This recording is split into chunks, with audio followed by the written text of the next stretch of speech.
Good evening. Hey Lionel, how's it going? Excellent. And where are you presently in the US? New York.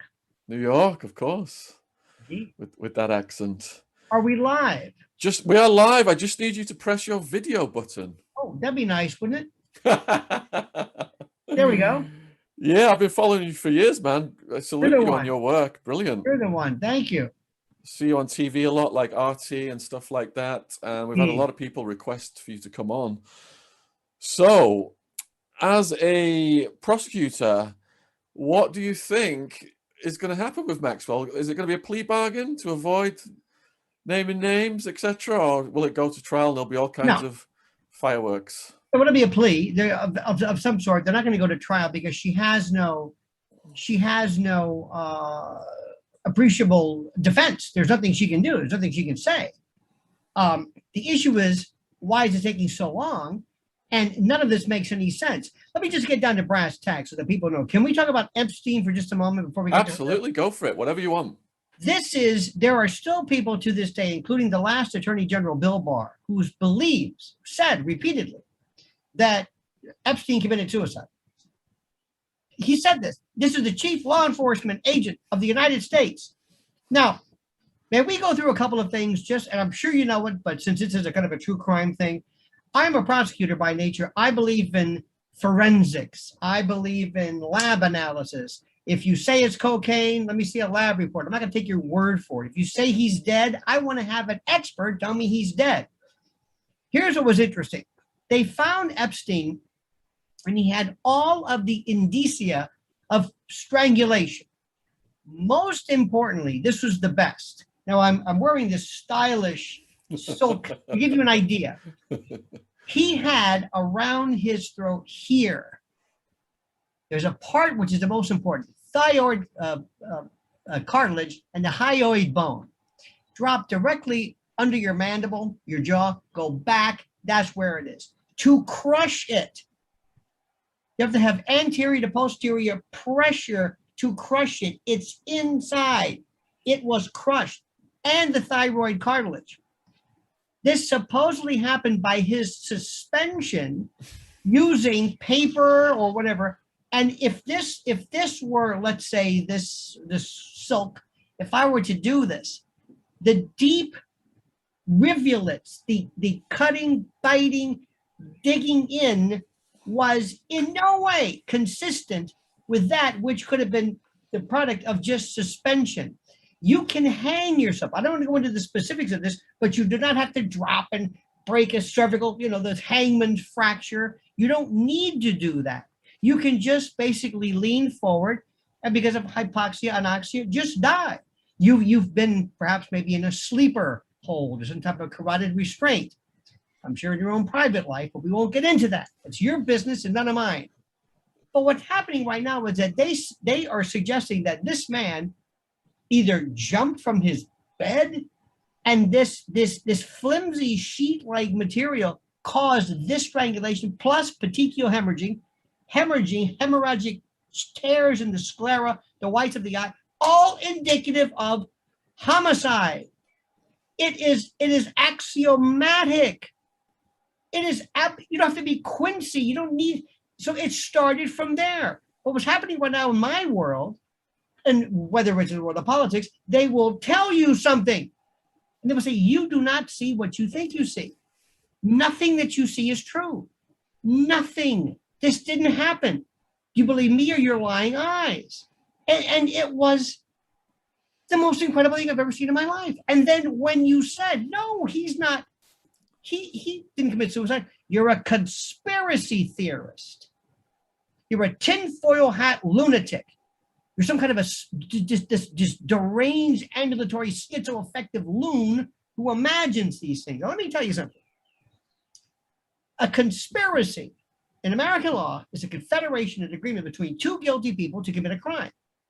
There are people right now in prison for the rest of their life who committed conspiracies. Conspiracies are alive and dead. They make it sound like it's some kind of a wish list or some imaginary, fanciful thing. From the beginning. Now, here's the best part about this, and please stop me if I go on too long, because I've been holding this in and been waiting so long to be on your show. because it's phenomenal. Let it out. This is the way you handle this show, whether he's there. Nobody wants Epstein. It seems to everybody who has two neurons in a working synapse that this was just basically a fellow who was trying to catch people in blackmail. That his home, his planes, his islands were recording studios in order to get the biggest, most inane figures in entertainment and government to catch them in compromising positions with young girls or gerbils or ferrets or whatever it was, pangolins, for those of you who are COVID bound. Now, here's my question to you, sir. Where are all of the tapes, the thumbnails, the recordings? Where are they? I would ask Alan Dershowitz, his lawyer. Alan Dershowitz would have, as most would have, perhaps all the information that he might have made available. And we have here an attorney-client privilege. One could say that the privilege survives the death because it's the client who holds the privilege. I would like to find out where is that. But more importantly, this is how I would have handled the case. Victim number one, young lady number one, Virginia Giuffre, whoever it is. I'm going to show you a bunch of pictures in a book. Not nude pictures, but just publicity shots, just pictures. If you recognize any of these, stop. Yes, that man. Who is that man? I don't know who he is, or I do know who he is. But this is the man who had sex with me when I was underage. Or this is the man who raped me. This is the man that they took me to meet him. Okay, put a piece of sticky note on there. Let's go through. Great. Let me tell you whom you just identified. These following people, heads of state, Hollywood, whatever. That's the case. You charge them with rape. Now, there may be a statute of limitations. I don't know. Who cares about Ghislaine Maxwell? I don't need her. What is she going to do? What is she going to do? Say, yep, that's him, all right. Thanks, Ghislaine. We didn't need this. I've got the victim here. Where are these women? Hundreds, thousands? But because they deal with the biggest names in the world, we don't hear from them. We're not somehow, it's just, we've just kind of forgotten it. That's the thing. And this guy has been, and let me tell you something, in New York, I used to see Epstein. He'd walk around and everybody wanted to go to his home and his manse on the Upper East Side. I mean, this was serious. And he, I mean, this was a fellow who wanted to be courted by the greatest scientists and the greatest whatever. So they even had a party for him when he was sprung from his Florida pinch. I mean, they knew this. Everybody knew who he was. Now, you're not complicit just because you know somebody maybe, I don't think it's good for your career. But going back to what I said, to just circle back, as Jen Psaki, our Biden press secretary, says, this is an easy case. It's simple. That's the man. Thank you. Your witness, no witness. That's one. Bring in the second one. What do we need Ghislaine for? I don't understand it and what they're doing to her. And by the way, they didn't know where she was. They didn't know where she was. I mean, she was walking around. Did you see where she was arrested in the woods and wherever it was? Big windows that look out over. I mean, I would have had the drapes drawn. That's the last place I'm going to be. Nothing of the story makes any sense whatsoever. And they knock on the door. Hello, yes. Hello, Elaine, yes. We're here for you. Let me put my book down. I'm serving the parrot thief. I was reading Chaucer. You came and putting my.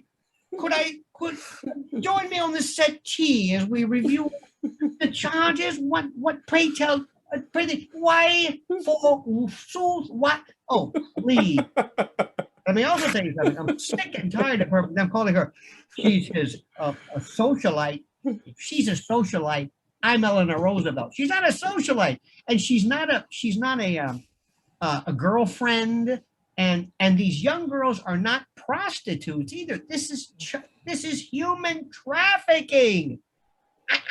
This whole thing has been. Now, did you ever get a look at the guy he was with When? in the jail at MCC? Did you ever see the fellow he was with? His name is Tartaglione. Yes, Tartaglione. he's a scary individual. You see him? He's got this guy. The steroids had steroids. The man looked like he was hyperglandular. He was, I believe, don't hold me to this, I believe he was there for what, a quadruple murder? Yep. Facing the death penalty? Let me ask you, where is he now? His Anybody case here? has stalled, hasn't it? I don't know where he is. Where did he go? I don't know. He was here 1 minute. Let's see. Do you think perhaps he might have dispatched Mr. Epstein? Could he have done this? And then in recompense for his remuneration for his services, he could have been spirited off to some. I don't. Nobody asks. The United States, I don't know about you, we have the attention span of a gnat. We don't ask any questions. What about your Prince Andrew? Before Prince Andrew, let me ask you one question. No, let me ask you a question, please. Go for it. No, I'm sorry, go ahead. How does this pendulum swing so far from sweetheart deal to homicidal strangulation? There is the pendulum. Nobody cares. Well, let me go back. It's a good point. I'm going to answer your question with a question. All he had to do, God forbid, and I refer to and I don't know who runs the world. I have no idea. It's not anybody that you've elected or you think runs it. I call it the shadow government. These people, these furtive, nefarious people that I don't know who they are. Epstein could have been liquidated, so nobody would have even known it. But they wait for him to fly into Teterboro, New Jersey, Teterboro Airport. He gets off of his plane. He is arrested. Why? And he's taken to MCC, which is this hellhole, this sewer, adjacent to the courthouse here in Manhattan. Why?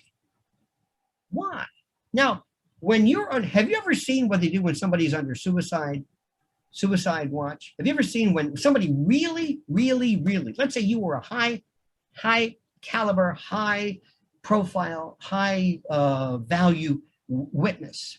First, they will most probably take you to some place you've never heard of, in the middle of Colorado, in a prison where there's no one there. And in your room, in your cell, you will have thermo receptors and thermo imaging lights, and you will have perhaps maybe, God knows what, plethysmograph and various things inserted, makes your basal temperature. If your degree drops a second, you're in there. There's also something in the biz called noose on a bun.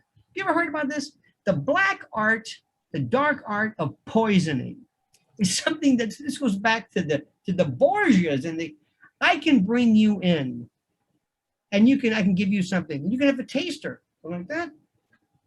You take it, but it's additive. If I add it with this, it's like a binary bomb and explosive. Two seemingly innocuous substances that if drunk independently, nothing happens. Put them together, and it will mimic a host of things with no residual toxicity, no immediate transit time. Maybe it breaks down into potassium. This is as old. I mean, this isn't, I'm not Le Carré or one of these. This is just obvious. Everybody knows.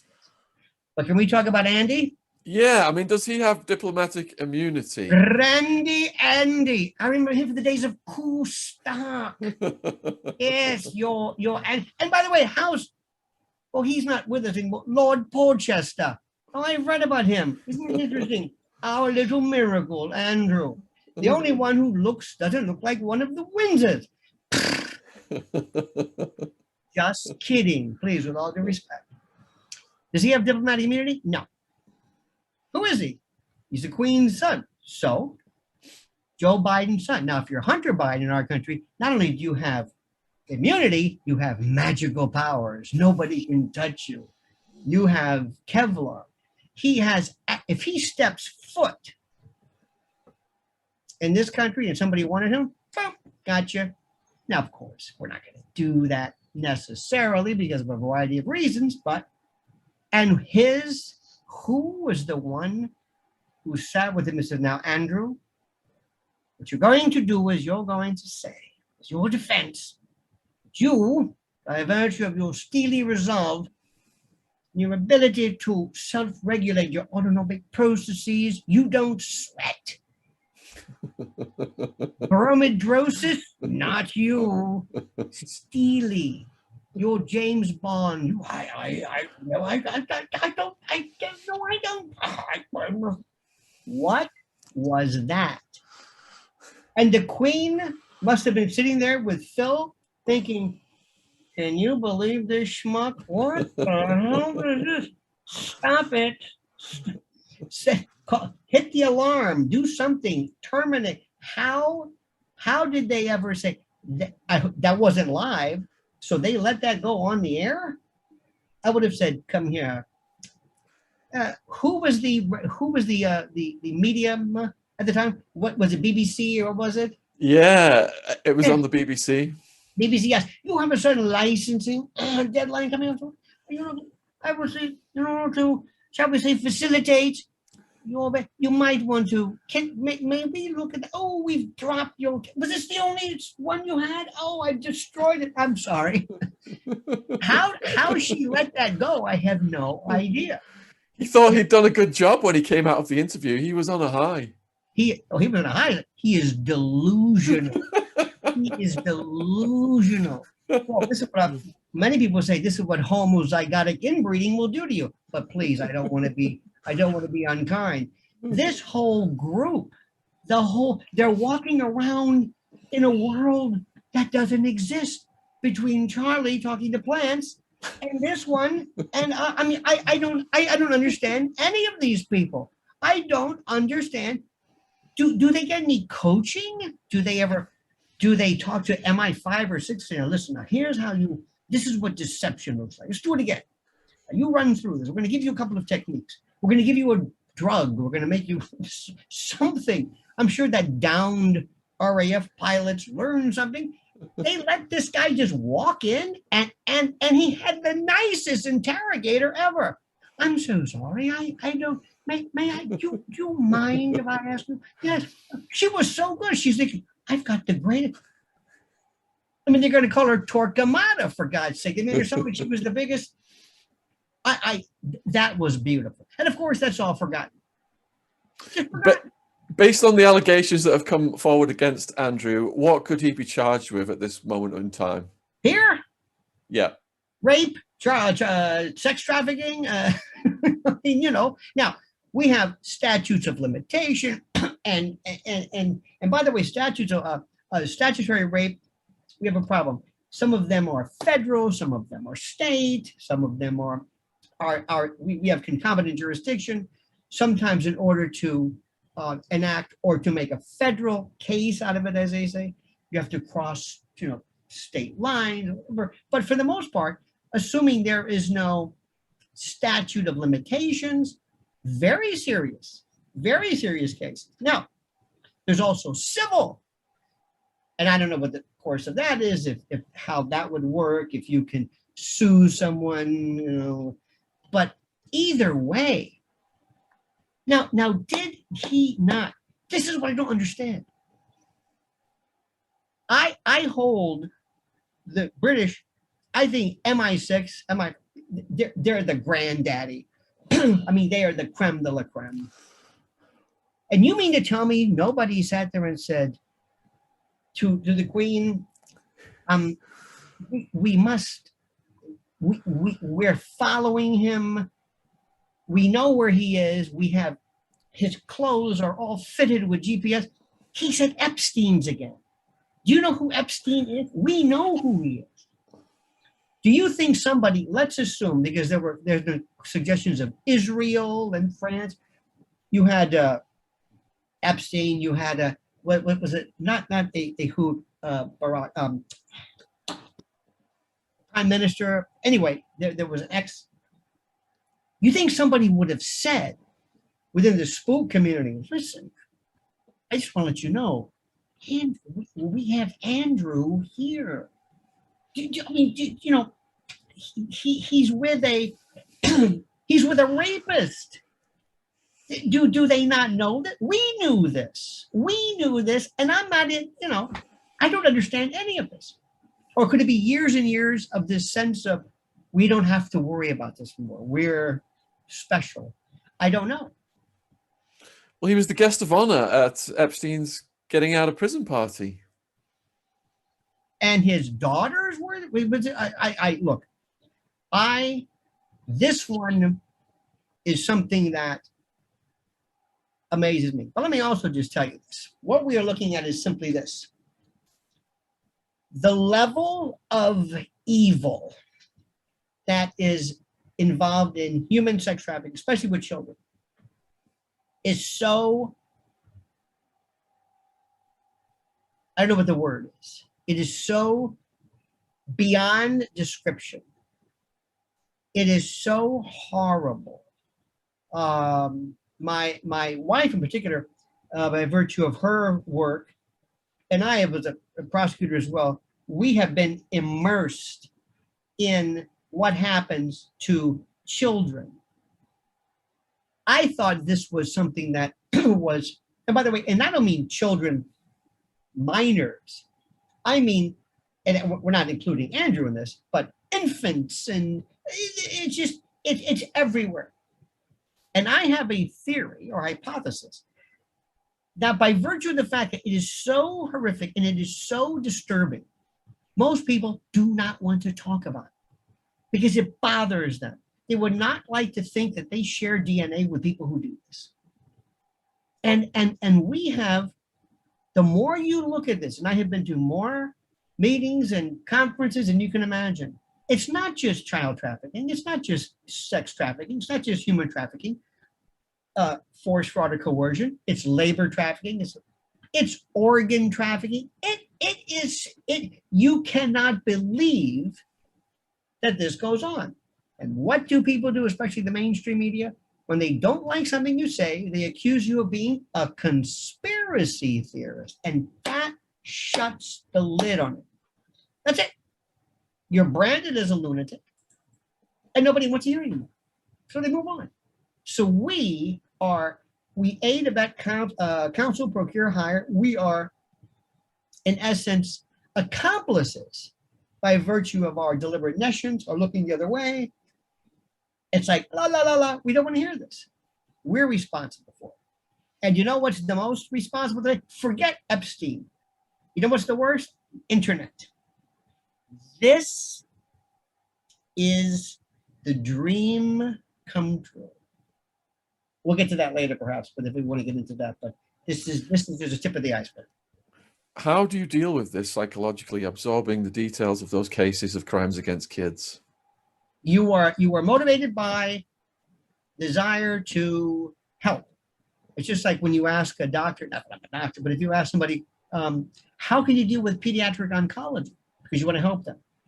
When I was a prosecutor, the thing that, I saw a lot of things, and, I don't mean to say this lightly, but murder, and what you would think would be horrible is sometimes understandable. It's more clinical than you would think. But the stuff that kept me up at night, the stuff that made me just not be able to sleep is what they do to kids. Not only what happens to kids, what happens to kids in the court systems, how they're just second-class citizens. They're just moved along, how they just disappear. And with this international, with the dissolution of borders here in our country, these kids come, imagine going into a part of some area of Central America where they don't even have birth certificates. They don't know who's who. And I just say, I'll take you, and you. And I have, let's say, for example, if I were to involve myself with a drug, I've got to go. In the old days, I'd have to go to Colombia, and I got to plant the coca leaves, and I got to process them, and I got to get this guy to haul them, and I got to put the netting and hide it in the jungle and pay off the cops, and then bulk it, put them on a plane, fly them over. Oh my God. And then once I handed it to you, I got to go start all over again. But with a child, there you go. Bring them back. There you go. And for one kid, a year, and it's a matter of how long they last. How long they last. So if you can have a child 50, 100 times a day, whatever it is, that is clear cut. And when you're done with them, nobody knows they were gone. It is, I used to think, and I'm going to, in all candor, I used to think that mankind was basically good. I really did. I thought we were basically good. No. What good is not bad. The best that we say is, well, I don't hurt anybody. Great, you're good. We really don't do, we're not great people. We're horrible people. What we do to each other, what we've done to war. You know, there was some talk about UFOs recently. What would you do if you sat down with some critter who sat down and said, what, you do what? You do what to each other? We don't do that. Well, we do. We're savages. And we fool ourselves into thinking that we are the ultimate in terms of sophistication, and we're not. Leave it at that. How does that make you feel, Mr. Big Shot? Yeah, it's something that we want to raise the profile of so that we can hopefully get changes made in the world. And really appreciate you coming on this evening. So do you want to tell people where they can find you? We've got all your links below. We've got, you got your YouTube channel, etc. Right, YouTube channel, Lionel Nation, lionelmedia.com. This is my site. I have a subscription service like most people do, paywall, and media on Twitter. It's at Lionel Media. And I thank you very much. I had a very good time, and I hope we can do it again. Yeah, absolutely. You're always on fire. Your energy is contagious. So I would love to do something again. You have a great rest of your day in New York. Cheers. Thank you so much. All the best. Thank you, Lionel. Bye-bye. What a guy. What energy. Wow. Two absolutely brilliant guests, really at the forefront of what we have been stating as our mission statement on this channel, to end the war on drugs. What a waste. Put all those resources into going after the predators to protect the kids. So next three guests will be on Patreon, tiers 2 and 3. Link is in the description box below the video if you want to join us over there in about 5 or 10 minutes. Really appreciate you supporting all of our guests. All the links are in the description box. By supporting our guests, they see the value in coming on the show. It incentivizes them to come back on, and it helps us build better relationships with them going forward. And it's thanks to you guys suggesting so many great guests that we are where we are. Huge thank you to the mods tonight. We are under cyber attack. We've had death threats at this podcast studio. The police have been out. There has been craziness in the chat today, but huge thank you to the mods for staying on top of it all and eliminating the enemy from the chat. These people who are obviously working for people who do bad things for kids. So we do not want that scum trying to sabotage our work by whatever means, death threats, cyber attacks, etc. But so far, all the enemy has done has made this channel stronger. And a huge thank you to you, the viewers, for your love and support, which is coming in overwhelmingly all day long, every day. I just look at the comments at any time of the day, and it's just love and support for what we're doing here, for the team, and for the guests. So see you next week for Attwood Unleashed 21. Hope to see some of you over at Patreon. Link is at the top of the YouTube description box right now. Hope to see some of you there in about 5 or 10 minutes. Take care out there wherever you are in the world. Thank